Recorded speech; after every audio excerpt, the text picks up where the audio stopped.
Hello, welcome you all to Aufbau.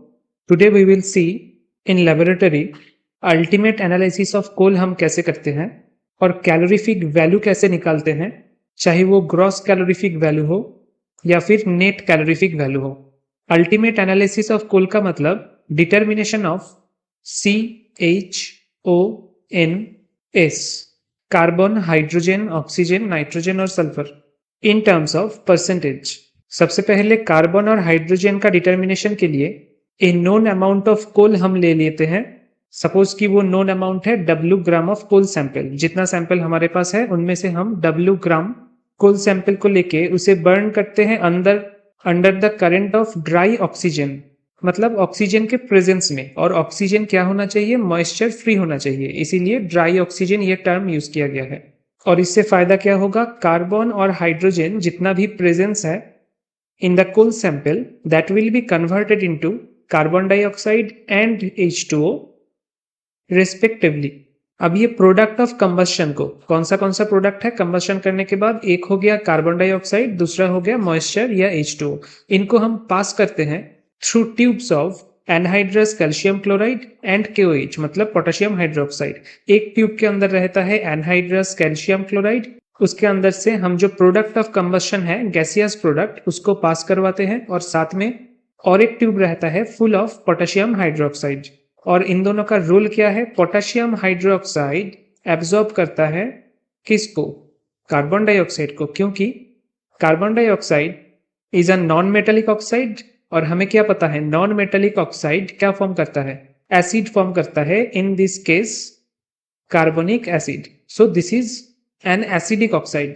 Acidic oxide होने की वजह से अगर हमें इसको एब्जॉर्ब करवाना होगा तो कोई बेस चाहिए होगा, that is why we use KOH या पोटेशियम हाइड्रोक्साइड। और इन केस ऑफ H2O को एब्जॉर्ब करवाने के लिए एनहाइड्रस कैल्शियम क्लोराइड यूज करना रिचुअल है। सो एज ए रिजल्ट इस प्रोसेस के बाद में वेट में इंक्रीज होता है किसका? दो ट्यूब का। एक है कैल्शियम क्लोराइड वाला ट्यूब और एक ट्यूब है KOH वाला ट्यूब। सो KOH वाला ट्यूब का भी वेट इंक्रीज हो जाता है, साथ ही साथ कैल्शियम क्लोराइड वाला ट्यूब का वेट भी इंक्रीज हो जाता है। हमने कितना ग्राम सैंपल लिया था? हमने W ग्राम सैंपल लिया था सबसे पहले, और उसको हमने बर्न करवाया था in presence of oxygen. So suppose कि जो KOH वाला ट्यूब है उसका इंक्रीज वेट कितना हुआ? इंक्रीज इन वेट हुआ X ग्राम। और ये इंक्रीज किस वजह से हुआ? ऑब्वियसली CO2 को KOH ने एब्जॉर्ब किया है इसलिए हुआ है। So X gram is nothing but the weight of released CO2, जितना रिलीज हुआ है सैंपल से। Now we know carbon dioxide का मॉलिक्यूलर वेट है 44 ग्राम, कार्बन का 12 ग्राम और ऑक्सीजन हर एक एटम का 16 gram. So total 40 gram is the molecular weight of carbon dioxide. 44 gram carbon dioxide contain कितना gram carbon? 12 gram carbon. So carbon dioxide will contain 12 by 44 gram. इतना gram carbon contain करेगा X gram carbon dioxide. और ये X gram carbon dioxide कहाँ से आया है? ये आया है, इसका ओरिजिन है W gram of coal sample. So W gram of coal sample contains 12X by 44 gram carbon. So 100 gram of that particular coal sample will contain कितना? वही है हमारा कार्बन का percentage. So into 100 divided by W, इतना gram carbon. ये क्या है? ये है percentage of carbon present in coal. Next we will come to hydrogen calculation. यहाँ पे हमें क्या देखना है? यहाँ पे देखना है हमने जो एनहाइड्रस कैल्शियम क्लोराइड का ट्यूब लिया था उसका वेट कितना इंक्रीज हुआ है। Suppose the increase in weight would be Y gram. इसका मतलब क्या? Y ग्राम क्या है? Y ग्राम है एब्जॉर्ब्ड H2O, क्योंकि calcium chloride anhydrous calcium chloride किसको एब्जॉर्ब करता है? मॉइस्चर को। So this Y gram is nothing but moisture content. Now H2O का मॉलिक्यूलर वेट है 18 ग्राम, और 18 ग्राम H2O contains 2 gram hydrogen. So Y gram moisture should contain 2 by 18 into Y gram hydrogen. इसको हम simplify करके लिख सकते हैं कि Y बाई 9 ग्राम हाइड्रोजन। सो ये Y बाई 9 ग्राम हाइड्रोजन कहाँ से आया है? Y ग्राम मॉइस्चर से। और ये Y ग्राम मॉइस्चर कहाँ से आया है? इसका ओरिजिन है W gram of coal sample which was initially taken. So W gram of coal sample contains Y by 9 gram hydrogen. So अगर हम इसको परसेंटेज में कन्वर्ट करना चाहे सो y by 9 into 100 divided by W. That will be your percentage of hydrogen, not moisture but hydrogen in coal sample. ये तो गया हमारे पास कार्बन कंटेंट और हाइड्रोजन कंटेंट का calculation part. Now about determination of nitrogen content in coal, और इस technique को हम बोलते हैं जेल्डाल मेथड. आप ये पैरा एक बार नोट कर लीजिए, उसके बाद में एग्जैक्टली लेबोरेटरी में कैसे होता है उसके कैलकुलेशन में आता हो. A known weight of powdered coal is heated with concentrated H2SO4. हम पहले पाउडर्ड कोल को लेते हैं इन नोन अमाउंट, जैसे कि W ग्राम कोल हमने ले लिया, उसको कंसेंट्रेटेड H2SO4 के साथ in presence of potassium sulphate and copper sulphate heat करते हैं, ताकि कोल सैंपल में जितना भी नाइट्रोजन है वो कन्वर्ट हो जाए किसमें, एमोनियम सल्फेट में. एमोनियम सल्फेट में एक बार कन्वर्ट हो जाने के बाद सोल्यूशन का कलर हो जाता है clear. When clear solution is obtained, जो कि इंडिकेट करता है all nitrogen is converted into ammonium sulphate, तब हम इसको ट्रीट करते हैं 50% रिएक्शन से. क्यों, इसमें क्या होता है, NaOH के साथ रिएक्शन होने के बाद ammonium sulphate gets converted into ammonium hydroxide और एमोनिया, सिंपली एमोनिया. और एमोनिया को हम डिस्टिल कर सकते हैं. एमोनिया एक बार डिस्टिल हो जाए तो हम उसे एब्जॉर्ब करवाते हैं by a known amount of H2SO4 solution. Ammonia क्या है, बेस. एमोनिया या ammonium hydroxide is a weak base, तो obviously sulphuric acid of a known strength can absorb that solution. और हमने सल्फ्यूरिक एसिड जितना लिया है, सल्फ्यूरिक एसिड सॉल्यूशन जितना लिए हैं, उसका कुछ ही पार्ट एमोनिया को एब्जॉर्ब करने में लगता है, बाकी पार्ट बचा रहता है. So it is kind of back titration. बाकी जितना पार्ट बचा रहेगा, that is unused amount of H2SO4, उसको हम डिटरमाइन करते हैं by known strength of NaOH solution, and from that we calculate nitrogen percentage in coal. अब डायरेक्टली प्रैक्टिकली हम देखते हैं कैसे स्टेप वाइज हम नाइट्रोजन को टारगेट कर रहे हैं. सबसे पहले जो कोल सैंपल है उसको हम कंसेंट्रेटेड सल्फ्यूरिक एसिड उसके साथ रिएक्शन करवा दिए. यहाँ पे आपको जानने की कोई जरूरत नहीं है, बस ये एक्सेसिव अमाउंट यूज करते हैं ताकि कोल में भी नाइट्रोजन है वो कंप्लीटली कन्वर्ट हो जाए किसमें, एमोनियम सल्फेट में. अब एक बार एमोनियम सल्फेट में कन्वर्ट होने के बाद सोल्यूशन का कलर हो जाता है क्लियर. क्लियर सोल्यूशन आ गया, हमको समझ में आ गया कि जितना भी नाइट्रोजन कंटेंट था कोल में वो सभी कन्वर्ट हो चुका है एमोनियम सल्फेट में. नेक्स्ट हम उसको NaOH के साथ रिएक्शन करवाते हैं, and the reaction goes like this. ammonium sulfate get converted into ammonium hydroxide which is nothing but liquid ammonia. इसी को लेके हम आगे बढ़ेंगे. और सोडियम सल्फेट. लेकिन यहाँ पे इंपॉर्टेंट क्या है, इंपॉर्टेंट इज स्टोइशियोमेट्री. हम 2 मोल NaOH के साथ रिएक्शन करवाते हैं 1 मोल एमोनियम सल्फेट को, and in the product side we get 1 mole ammonium hydroxide and 1 mole sodium sulphate. अब ये जो एमोनियम हाइड्रोक्साइड आया है इसको हम क्या करेंगे, we will distil it off, और डिस्टिलेशन के बाद हमें एग्जैक्टली उतना ही मोल एमोनिया मिल जाएगा. अब हम इस एमोनिया को रिएक्ट करवाएंगे 0.1 नॉर्मल H2SO4 से, और अभी से हमारा कैलकुलेशन पार्ट चालू हो जाएगा. 0.1 नॉर्मल H2SO4 हमने सपोज यूज किया है VML.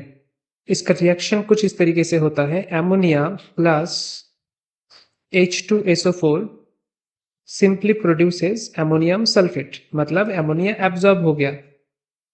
और इसका stoichiometry is important. 2 mole of ammonia reacts with 1 mole of H2SO4. अब आप देखो ये जो VML हमने यूज किया है ऑफ 0.1 नॉर्मल H2SO4, वो एमोनिया को एब्जॉर्ब करने के बाद भी कुछ अमाउंट बच गया है, पूरा यूज नहीं हुआ है. अब कितना अमाउंट बच गया है वो हमें नहीं पता, इसीलिए रेस्ट ऑफ द H2SO4 को, जो कि है 0.1 नॉर्मल H2SO4, उसको हम रिएक्ट करवाएंगे विथ NaOH जिसका मोलारिटी हमें पता है. फॉर एग्जांपल मोलारिटी हम एज्यूम कर लेते हैं कि M है, और ये एसिड बेस टाइट्रेशन के वक्त NaOH of M molar consume हुआ है V1 ml. ये इंपॉर्टेंट इंफॉर्मेशन है कि V1 ml NaOH is consumed, और उसका स्ट्रेंथ कितना है, स्ट्रेंथ है M मोलर. तो यहाँ पे हम कौन सा फॉर्मूला अप्लाई करेंगे, N1 V1 N2 V2. अब N1 ना लिख के मैं NH2SO4 VH2SO4 equals to normality of NaOH into volume used of NaOH, ये लिख रहा हूं। अब NH2SO4 में, अब NH2SO4 की जगह नेक्स्ट लाइन हम लिख सकते हैं 0.1 नॉर्मल, क्योंकि ये मेंशन किया हुआ है 0.1 नॉर्मल। कितना अमाउंट H2SO4 बचा हुआ था वो हमें पता नहीं, तो जो पता नहीं होता है that is represented by x। So XML equals to normality of NaOH क्या है, NaOH का मोलरिटी हमें बता दिया गया है, molarity is m and we know the relation between normality and molarity, that is n into m equals to n। ये हो गया नॉर्मलिटी, ये हो गया molarity, and this is the factor. Factor यहाँ पे क्या है, इन case of NaOH the factor is simply 1। सो यहाँ पे मोलरिटी और नॉर्मलिटी सेम होगा। सो मोलरिटी अगर है m मोलर, सो नॉर्मलिटी भी होगा m नॉर्मल। सो नॉर्मलिटी की जगह हम लिखेंगे m इंटू कितना अमाउंट यूज हुआ है, according to the given information V1 ml NaOH has been consumed। so यहाँ पे V1। अब यहाँ से हमें क्या मिल जाएगा, x मिल जाएगा।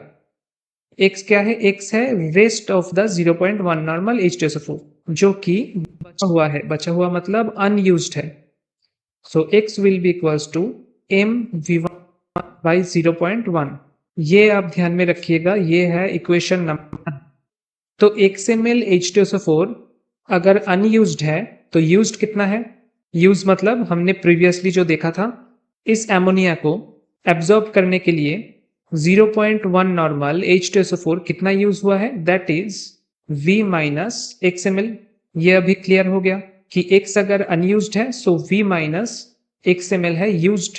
तो अब हमारा टारगेट है ये देखना कि ये जो V minus XML 0.1 normal H2SO4 है वो कितने मोल एमोनिया को एब्जॉर्व कर रखा है। For that we will be needing the information कि V minus XML 0.1 normal H2SO4 मतलब कितना mole H2SO4, how many moles of H2SO4। ये हमें कैसे पता चलेगा, नॉर्मलिटी और मोलरिटी का फॉर्मूला क्या है, अभी मैंने बताया था NM इक्वल्स टू N। अब इन केस ऑफ H2SO4 ये जो फैक्टर है दैट इज 2, मोलरिटी हमें निकालना है, पता नहीं, नॉर्मलिटी दिया गया है 0.1। So molarity equals to 0.1 by 2। So we can write in this way 1000 ml 0.1 by 2 molar, क्योंकि हमारा मोलरिटी ये निकला 1000 ml 0.1 by 2 molar H2SO4 contains 0.1 by 2 mole of H2SO4। लेकिन इस रिएक्शन में कितना ml H2SO4 यूज हुआ है, V minus XML। So V minus XML 0.1 by 2 molar H2SO4 मतलब V minus X into 0.1 by 2 into 1000, इतना मोल H2SO4। अब आप बहुत ध्यान से इस रिएक्शन को देखिए, यहाँ पे स्टोइशियोमेट्री वाइज 1 मोल H2SO4 यूज होता है to consume 2 mole of ammonia. So हमारे पास अगर इतने मोल H2SO4 है, वो कितने मोल एमोनिया को कंज्यूम करेंगे, सिंपली मल्टीप्लाई कर दो आप 2 से। सो ये बन गया आपका amount of ammonia in the coal sample. आपने इनिशियली जितना कोल सैंपल लिया था और कंसंट्रेटेड H2SO4 के साथ रिएक्ट करवाया था, दैट कंटेन्स इतना मोल एमोनिया। इसको थोड़ा अच्छे से लिख लेते हैं ताकि एमोनिया के साथ हम नाइट्रोजन तक पहुंच पाए। हम लगभग पहुंच चुके हैं नाइट्रोजन तक, हमें बस और एक स्टेप करना है। So amount of ammonia present in W gram coal sample, हमने कोल सैंपल से इनिशियली W ग्राम लिया था। सो W ग्राम कोल सैंपल में है एग्जैक्टली इतना mole ammonia. So 2 into V minus X into 0.1 by 2 into 1000 mole ammonia. अब अगर आपको याद है X का एक वैल्यू हमने निकाला था, सो इसको यहाँ पे पुट करने के बाद आपको मिलेगा 0.1 V minus MV1 divided by 1000 mole. ये मोल किसका अमाउंट है, एमोनिया का अमाउंट है, which is present in W gram of coal sample. अब हमें एमोनिया से कहाँ पे जाना है, नाइट्रोजन पे जाना है। So as you can see 1 mole of ammonia contains exactly 0.5 mole of nitrogen, क्योंकि एमोनिया में नाइट्रोजन कितना है, नाइट्रोजन का बस एक ही एटम है, so that is half mole of nitrogen. So if 1 mole of ammonia contains half mole of nitrogen, then this amount of mole of ammonia will be containing 0.1 V minus mV1 by 2 into 1000 mole of nitrogen. और ये amount of nitrogen कहाँ पे है? ये है W ग्राम में, W gram coal sample में. सो W gram coal sample में अगर इतना मोल नाइट्रोजन है, सो 100 ग्राम कोल सैंपल में कितना मोल नाइट्रोजन होगा? That is I am converting this to percentage. Simply it would be 100 by W mole of nitrogen. और हमें नाइट्रोजन का मोल नहीं चाहिए, हमें क्या चाहिए? हमें चाहिए ग्राम. नाइट्रोजन का मॉलिक्यूलर वेट कितना है? दैट इज 28 ग्राम.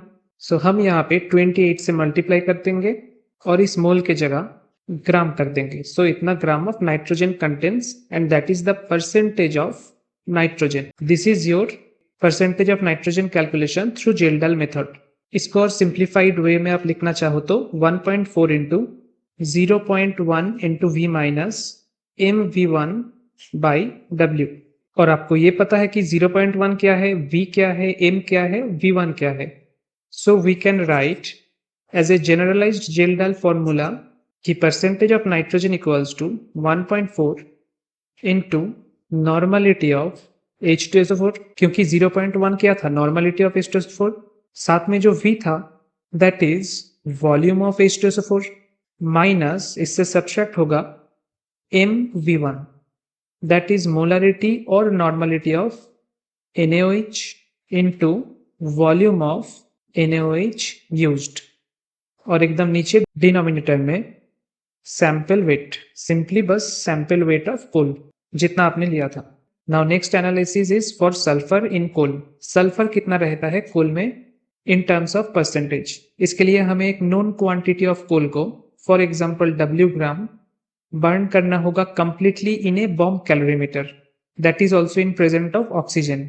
और जो ऐश निकलेगा after burning that will be containing sulphur as form of sulphate. So इसको हम एक्सट्रैक्ट करेंगे विथ डाइल्यूट HCl और इस एसिड एक्सट्रैक्ट को ट्रीट करेंगे by excess barium chloride. Barium chloride के साथ सल्फेट का क्या रिएक्शन होता है? प्रेसिपिटेशन रिएक्शन होता है. सो हमारे पास बेरियम सल्फेट प्रेसिपिटेट आ जाएगा और उसको ग्रेविमेट्रिकली वे करने के बाद हमें पता चल जाएगा कि परसेंटेज ऑफ सल्फर कितना है. So the stoichiometric calculation will proceed in this way कि बेरियम प्रेसिपिटेशन अगर 1 मोल होता तो उसका मॉलिक्यूलर वेट कितना होता? The molecular weight of barium sulphate is found to be 233 gram. और इसमें पर्टिकुलरली सल्फर कितना है? सल्फर भी है 1 मोल that is 32 gram. So 233 gram barium sulphate precipitate 32 gram sulphur. अब हमने सैंपल लिया था W ग्राम कोल सैंपल को बर्न करने के बाद उसके बाद एसिड एक्सट्रैक्ट इसका लेके बेरियम क्लोराइड के साथ रिएक्शन करवाने के बाद सपोज हमें मिला है X ग्राम बेरियम सल्फेट का precipitate. So this X gram barium sulphate will be containing 32 by 233 into X gram sulphur. और इतने ग्राम ऑफ सल्फर का मेन ओरिजिन क्या है? W gram of coal. So W gram of coal contains 0.1374 which is 32 by 233 sulphur. So इसको अगर हम percentage में convert करें 100 gram of coal will contain how much gram of sulfur? 13.74 into X by W. इतना ग्राम sulphur. So this is your percentage of sulfur in the coal sample. अब sulphur estimation करने का एक ऑल्टरनेटिव मेथड है which is important because of the use of a mixture called Ishika mixture. Ishika mixture क्या है? That is 2 parts of magnesium oxide is mixed with 1 part of anhydrous sodium carbonate. इसको normally laboratory में हम कहते हैं fusion mixture. Fusion mixture in case of sulphur determination is specialised into Ishika mixture. इससे कैसे use करना होगा? A known quantity of coal sample पहले हमें लेना है exactly like previous W gram coal sample. उसको Ishika मिक्सचर के साथ मिक्स करके 800 डिग्री सेंटीग्रेड में मफल फर्नेस में 1 आवर के लिए बर्न करना पड़ेगा. एंड एज ए रिजल्ट कोल के अंदर जो भी सल्फर कंटेंट है that will be converted into sulphate. और उसके बाद सेम एज प्रीवियस प्रोसेस उस सल्फेट को हम प्रेसिपिटेट करवाएंगे with the help of barium chloride. तो हमारा प्रेसिपिटेट आ जाएगा बेरियम सल्फेट का, उसको हम वे करेंगे और exactly with the help of this formula percentage of sulphur determination करेंगे। सो हमारा अभी तक क्या क्या हो गया, कार्बन कंटेंट हो गया, हाइड्रोजन कंटेंट हो गया, नाइट्रोजन का परसेंटेज हो गया, सल्फर का भी हो गया। नाउ बाकी है हमारे पास ऑक्सीजन इन अल्टीमेट एनालिसिस। इसको हम इनडायरेक्टली डिड्यूस या डिटरमाइन करते हैं। एग्जैक्टली जैसे हमने प्रॉक्सिमेट एनालिसिस के वक्त हमने देखा था कि हम फिक्स्ड कार्बन को अलग से नहीं निकालते। Fixed carbon is nothing but 100 minus percentage of volatile matter plus percentage of moisture plus percentage of एश।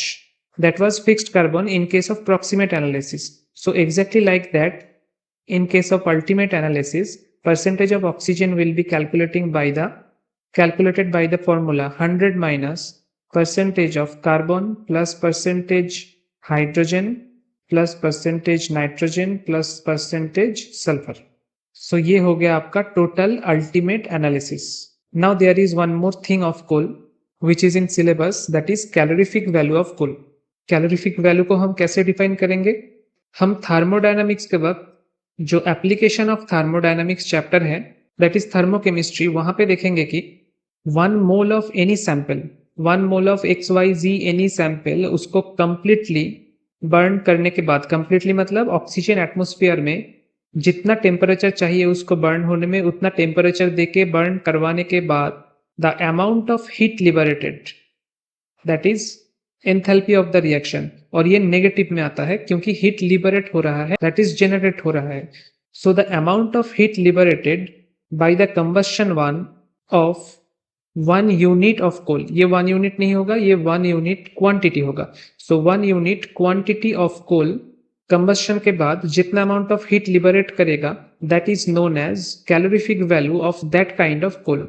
और जनरली कौन से इंस्ट्रूमेंट हम यूज करते हैं for GCV, that is gross calorific value, and NCV, that is net calorific value determination, we use bomb calorimeter. From a structure point of view, bomb calorimeter में जो bomb है that is actually nothing but a strong stainless steel container. There are 2 electrodes and 1 oxygen inlet, और उसके साथ साथ एक silica crucible भी है जिसके अंदर हम सैंपल को रखते हैं। एक इनबिल्ट कॉपर कैलोरीमीटर है। There is an air jacket and a water jacket to prevent loss of heat. 2 electrode है, एक स्टरर है, एंड 1 थर्मोमीटर इज देयर। इस थर्मोमीटर को हम बोलते हैं, जो बॉम्ब कैलोरीमीटर में यूज होता है, that thermometer is called Beckmann thermometer. So ये है on the whole the components of bomb calorimeter. अब प्रिंसिपल क्या है? Principle of working.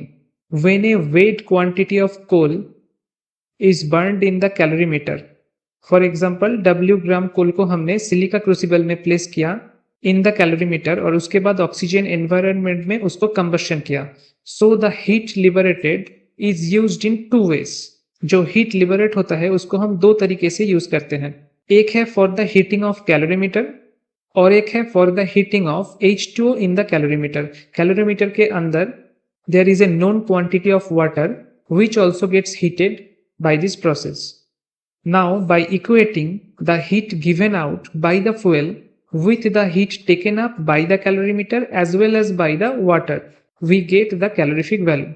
मतलब सैंपल कुल को बर्न करने के बाद जितना अमाउंट ऑफ हीट लिबरेट होता है उसको हम इक्वेट करेंगे किससे, कि कैलोरीमीटर का बॉडी, मतलब इंस्ट्रूमेंट जिससे बना हुआ है, बॉम्ब कैलोरीमीटर का बॉडी कितना हीट अप हुआ और साथ ही साथ उसके अंदर जो वाटर था वो कितना हीट अप हुआ है। Let us suppose weight of the coal taken in bomb calorimeter is x kg।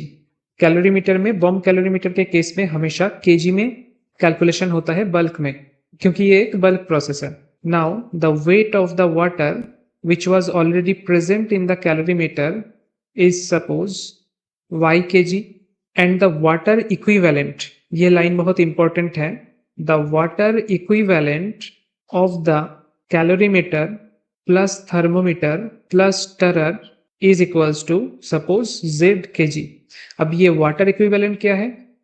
मैंने कहा था कि फ्यूल के या कोल के बर्न होने के बाद जितना हीट लिबरेट होता है उसका कुछ हिस्सा जाता है H2O के टेम्परेचर इंक्रीज करने में और बाकी का हिस्सा जाता है कैलोरीमीटर इंस्ट्रूमेंट जिससे बना हुआ है, that is the body of calorimeter, the thermometer, the stirrer etcetera. इन सब को हीट अप करने में बाकी का हीट यूज होता है। सो वो जो बाकी के कंपोनेंट्स है उसका वाटर इक्विवेलेंट जानना बहुत जरूरी है। दैट इज वाई हर एक बॉम्ब कैलोरीमीटर के साथ उसके बॉडी पार्ट्स का वाटर इक्विवेलेंट का एक एस्टिमेशन भी हमें दिया जाता है, which is in this case we have assumed Z kg. Now let us suppose initial temperature of water is T1 degree centigrade and the final temperature after combustion calorimeter will be T2 degree centigrade. और assume कर लेते हैं कि जो कुल sample है उसका calorific value is C kilo calorie पर। कैलोरीफिक वैल्यू का यूनिट क्या है कि 1 kg ऑफ फ्यूल को कंप्लीटली कंबस्ट करने के बाद कितना kilo calorie heat energy liberate हो रहा है। सो हम इसको C मान लेते हैं, C kilo calorie per KG. और ये है आपका ग्रॉस कैलोरीफिक वैल्यू और GCV। तो हमने ये एज्यूम कर लिया कि कोल हमने x kg लिया है, वाटर प्रेजेंट है y kg, water equivalent of the instrument is Z kg, initial temperature T1 degree centigrade, final temperature T2 degree centigrade.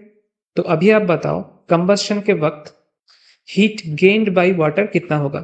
ये जितना अमाउंट ऑफ वाटर प्रेजेंट है y kg उसका टेम्परेचर इंक्रीज होगा। So during the combustion heat gain by water will be nothing but y into T2 minus T1 kilocalorie. Likewise, heat gained by the calorimeter, that is जितने भी instrument part है वो कितना होगा Z into T2 minus T1 kilo calorie.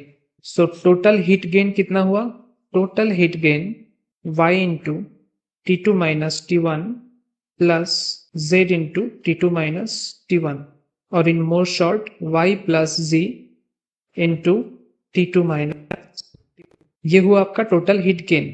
और heat liberate कितना हुआ था in the process of combustion, total heat that was liberated is x into C kilo calorie.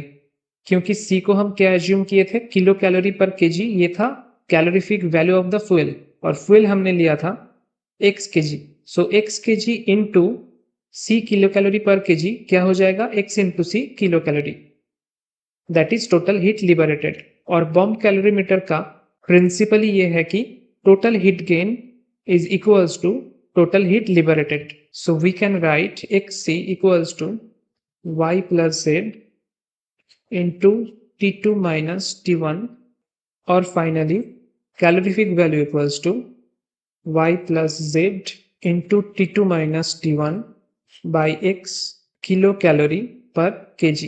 This is the formula of calculating the GCV और gross calorific value.